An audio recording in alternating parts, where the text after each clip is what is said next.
depois dessa decretação de prisão do ex-secretário de Segurança Pública do Distrito Federal, do afastamento de Ibanez Rocha, que aliás deve ser analisado hoje pelo Supremo Tribunal Federal, o senhor acredita em acusações, eventualmente até em prisões de outras autoridades que eventualmente podem estar envolvidas por ação ou omissão, ministro? Que momento triste nós estamos vivenciando no país. Ocorreu o que ocorreu no domingo, algo realmente lá entristecidos, perplexos, e agora há de apurar-se responsabilidade. Uma premissa do processo crime é que, instaurado, instrui-se o processo. E aí há oportunidade para os envolvidos, os acusados, se defenderem.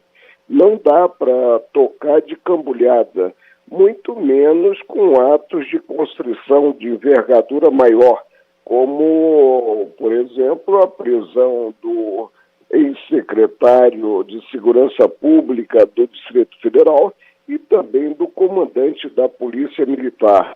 Nós devemos passar à sociedade temperança, ou seja, tranquilidade em atos praticados.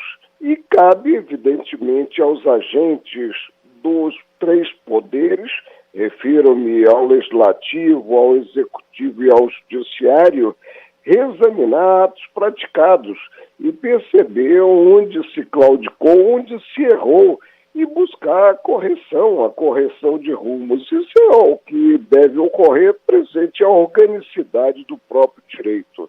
Eu não imagino tocar a vida nacional de cambulhada, ou seja, chegar-se a atos como esses a que você se referiu.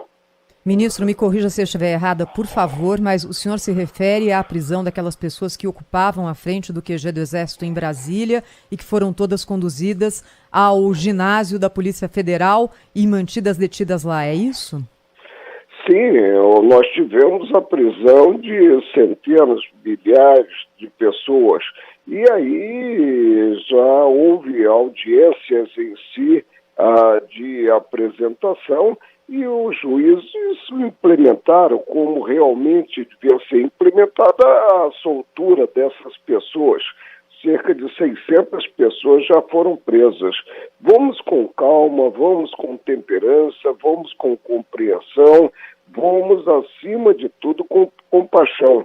E como eu disse, porque nada surge sem uma causa, buscando os fatos, a elucidação dos fatos que conduziram ao que nós presenciamos. De início, nós teríamos em si uma manifestação pacífica.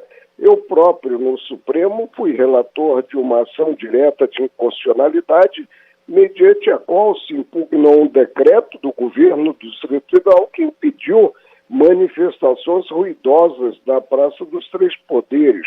E eu disse simplesmente que a praça é do povo, evidentemente o povo pode manifestar-se. Agora, manifestar sem vandalismo, manifestar-se de forma pacífica, mas tudo fugiu do controle. E não podemos imaginar que tanta gente visasse o que ocorreu, ou seja, a depredação de prédios públicos. E a generalização é sempre perigosa. Ministro, no entender do senhor, deixa eu só emendar aqui, Sônia, queria perguntar o seguinte, no entender do senhor, então, e pelo que determina a lei em vigor no Brasil, qual seria o procedimento correto das autoridades de segurança nesse caso envolvendo as pessoas que estavam ocupando os prédios públicos, que estavam ali na frente, na Praça dos Três Poderes, e daquelas que estavam também no acampamento na frente do QG do Exército? No entender do senhor, o que deveria ter sido feito? Prender de forma preventiva e até considerado flagrante aqueles que estavam cometendo os atos agressivos, ou seja, aqueles que partiram para a depredação dos prédios. Agora, como eu falei, em si, colocar todos aqueles que estavam acampados lá de frente ao quartel-general, ao Forte Apache, como se denomina o quartel em Brasília, e em ônibus e levar para um estádio presos, ou seja, sob a custódia do Estado, é um passo demasiadamente largo que não se coaduna com o Estado democrático de direito. Ministro Marco Aurélio, aqui Sônia Blota, um prazer falar com o senhor no Jornal Gente na Rádio Bandeirantes. A questão é que estão atribuindo grande parte da culpa pela falta de proteção no dia dessa tragédia, principalmente ao governo do Distrito Federal e às forças de segurança. O senhor concorda com essa avaliação ou os setores do governo também erraram? Afinal, é aquela história, a ABIN avisou, por que medidas não foram tomadas? E a outra questão que eu faço para o senhor é se as forças se negaram a responder às chamadas do Ministério da Justiça ou essas vieram com muito atraso? Se subestimou o movimento em si. E no tocante ao Palácio do Planalto, por exemplo, nós temos desde a época de Dom Pedro I a guarda presidencial. Onde esteve a guarda presidencial? Por que ela não acionou o quartel visando o reforço quando percebeu atos agressivos? Todos subestimaram em si, houve uma inércia, nós temos que admitir que houve uma falha, todos subestimaram o movimento em si, ou simplesmente se bloqueavam o acesso à Praça dos Três Poderes, o que não se coaduna com a vida democrática, ou então se atuava de forma setorizada, prendendo aqueles que se mostraram realmente agressivos. Ministro, o senhor explicava do ponto de vista jurídico, né, essa impropriedade, talvez não seja essa a palavra, mas essa impropriedade da prisão dessas pessoas, da detenção dessas pessoas. Agora eu pergunto, também estão liberando com elas os celulares, onde elas postaram mensagens nas redes sociais. E postaram mensagens nas redes sociais que eventualmente provem a organização, a participação delas.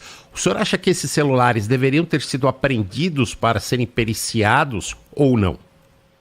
Sim, eu acho que deveriam ser apreendidos celulares daqueles que realmente depredaram os prédios públicos, mas não de forma generalizada considerados os cidadãos que estiveram presentes em praça pública, e a praça, vou repetir mais uma vez, é um bem público do povo brasileiro.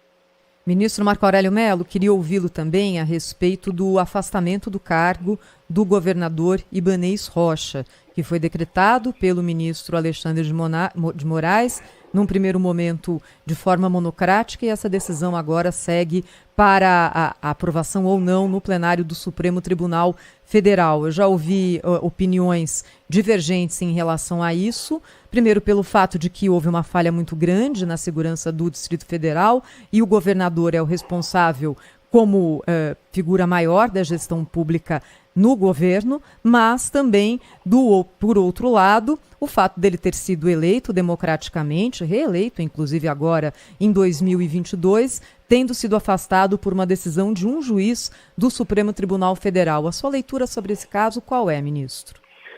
Se estivesse na bancada, eu não endossaria esse ato de força, que, a meu ver, implicou um passo demasiadamente largo.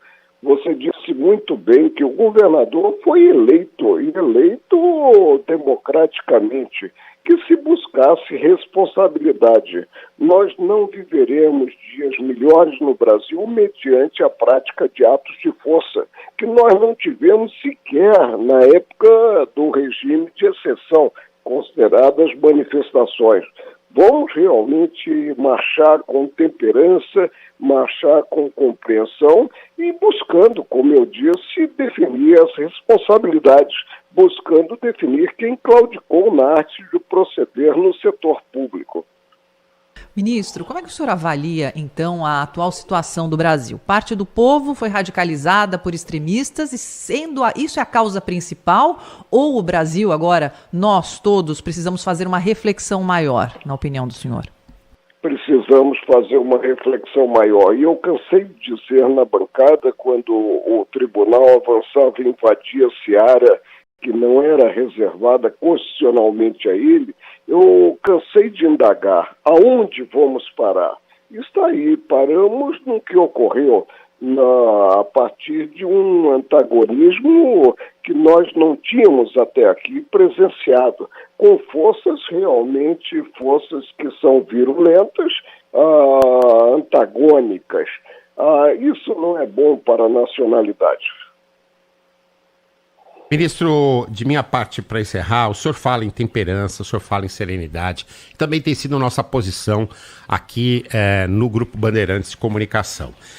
E o senhor fala também, e principalmente, pelo viés jurídico, né, a questão da legalidade e da constitucionalidade desses atos que estão sendo tomados em reação ao que aconteceu em Brasília. Mas eu pergunto para o senhor que é um homem público de muita experiência, o senhor que conviveu com diversos governos, essa temperança, essa serenidade também não devem pautar a relação com esses órgãos de segurança, como, por exemplo, definir a prisão de um comandante da Polícia Militar ou uma investigação em relação a algum membro das Forças Armadas.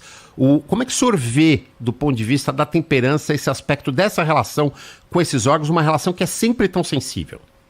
Olha, eu vejo de forma negativa.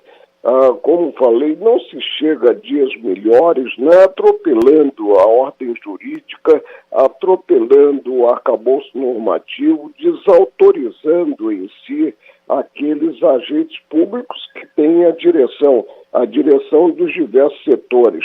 Não passa pela minha cabeça o afastamento de um dirigente de um Estado da Federação que foi eleito, e legitimamente eleito e reeleito agora há pouco tempo, e tanto que o governador Ibanez estava no início do mandato e assumiu a vice-governadora. Nós não vamos chegar realmente ao entendimento dessa forma e passamos ao cidadão comum uma péssima ideia quanto ao estado de coisas no Brasil. O que nós precisamos, acima de tudo, é de entendimento, de respeitar a autoridade constituída. Ministro Marco Aurélio Mello, queria fazer uma pergunta mais pessoal para o senhor. Qual foi o seu sentimento ao se deparar com as imagens do Supremo Tribunal Federal completamente depredado? E emendando com isso, juridicamente, como fazer com que esse prejuízo, que ainda está sendo calculado nos 3 prédios, mas com certeza é na ordem de muitos milhões de reais, com que esse prejuízo caia na conta daqueles que o provocaram e não na conta de todos os cidadãos brasileiros? Olha, a responsabilidade civil aí, em termos, inclusive, de ressarcimento, ela é praticamente inalcançável. Fiquei perplexo com a depredação dos prédios públicos e com a ausência do Estado, com a falha do Estado em si. E muito triste de ver o Supremo, última trincheira da cidadania, ser depredado, ver depredado o Congresso Nacional, ver depredado também o Palácio, o Planalto em si, onde está o dirigente maior do país. Tudo isso foi muito ruim e é hora de pararmos e refletir sobre as causas desses fatos. E nada surge, já diziam os antigos, sem uma causa. Vamos ver onde os agentes públicos em si claudicaram, erraram, e buscar a correção de rumos. Ministro, aqui no exterior comparam muito o que houve no Brasil ao Capitólio, ao episódio do Capitólio nos Estados Unidos. Queria a opinião do senhor a respeito e saber se os motivos são os mesmos na opinião do senhor. Olha, lá nós tivemos algo realmente terrível, alcançado bem maior que a vida da própria pessoa. Aqui, felizmente, não tivemos vítima fatal. Agora, o que ocorreu no Brasil se mostrou pior do que o verificado lá nos Estados Unidos. Lá foi atacado o Capitólio, visando impedir realmente a proclamação do resultado das eleições. Aqui foram atacados os 3 poderes, ou seja, a coisa foi de diapasão maior. A situação realmente foi uma situação que ninguém podia imaginar. E, repito, o que houve foi o efeito que se denomina manada. Ou seja, nós tivemos a turba ensandecida e praticando atos terríveis em termos de organicidade, em termos de direito público, em termos de boa convivência. Ministro, mais um ponto aqui que me surge é o seguinte, mais uma vez, o senhor fala de serenidade, o senhor tem uma opinião de que alguns exageros estão sendo tomados, o exemplo é o que o senhor fala das prisões, mas eu pergunto o seguinte, é óbvio que essa é uma crítica que está subentendida, que é ao Poder Judiciário, inclusive ao Supremo Tribunal Federal, do qual o senhor foi membro. Mas também não está um pouco personificada na figura do ministro Alexandre Moraes, que tem protagonizado essas decisões, ministro? Ele realmente não vem contribuindo para a paz social. E para o partido não vou tecer considerações maiores quanto a atos que ele vem praticando. E olha que eu conheço há muitos anos. E na época em que houve a queda do avião e em que faleceu o ministro Teori Zavascki, eu fui questionado por jornalistas quanto ao que se faria, como seria preenchida a cadeira de ministro do Supremo, e eu disse que o presidente Michel Temer tinha um homem talhado para a cadeira, que foi professor universitário, foi do Ministério Público, foi secretário de Segurança Pública do prefeito Kassab, do governador Geraldo Alckmin, e era ministro da Justiça, mas vejo que errei redondamente. Ministro, eu queria perguntar para o senhor sobre, do ponto de vista jurídico e também político, porque muitas vezes essas coisas se interligam, qual é a visão do senhor a respeito da situação do presidente, ex-presidente agora, Jair Bolsonaro? Pelo fato dele ter feito a contestação seguida durante muitos anos no poder do modelo eleitoral brasileiro, das urnas eletrônicas, e inclusive ontem ter publicado nas redes sociais, na sequência apagado, um post reiterando essa crítica e dizendo que a eleição no Brasil não foi legítima. Como que o senhor vê isso? Olha, aí é uma visão realmente apaixonada. Eu presidi as primeiras eleições informatizadas em 1996, estive 3 vezes na direção da Justiça Eleitoral e de lá para cá nós não tivemos uma impugnação minimamente séria quanto à lisura em si do sistema adotado no país, em que é afastado o manuseio, a mão do homem, o manuseio da cédula, né? Não há como se chegar à excomunhão do sistema revelado pela urna eletrônica. Agora, o ex-presidente Jair Bolsonaro, e em 2017 eu discorri sobre a possibilidade de eleição dele, quando eu encerrei um seminário num curso de verão na Universidade de Coimbra e tive que falar sobre a tendência de eleger populista de direita. Eu teci considerações sobre o perfil do populista de direita, falei sobre o Trump, falei sobre o governo na Polônia, na Hungria, e disse que temia pelo Brasil eleger presidente da República o deputado federal Jair Bolsonaro, que fez a vida dele batendo em minorias, mas foi eleito, exerceu um mandato e veio, a meu ver, politicamente a morrer pela boca, pelo que verbalizou. Ministro, continuando na pergunta do Marco Antônio Sabino, não é de hoje que o Supremo Tribunal Federal ele anda na berlinda, anda sendo muito criticado. Eu gostaria, é muito importante a avaliação do senhor para a gente. Olha, geralmente quando se avança em demasia e o exemplo vem de cima, se lança um bumerangue. E eu também falei isso na bancada, que pode vir à testa do autor do ato praticado. E nós estamos verificando isso. Um desgaste terrível para a instituição, a grande instituição que é o Supremo. O senhor acha que a democracia brasileira está em risco, ministro? Não, eu acho que ela sairá do episódio lamentável, condenável a todos os títulos. Esse episódio sairá fortalecida. Ministro Marco Aurélio Mello, mais uma vez conosco aqui na Rádio Bandeirantes. Muito obrigada, viu, ministro, pelas suas palavras, pelo seu tempo, por dividir o seu pensamento conosco aqui. Obrigada, ministro. Aí a Bandeirantes e busquei atuar com pureza da alma, como convém. Obrigado, ministro.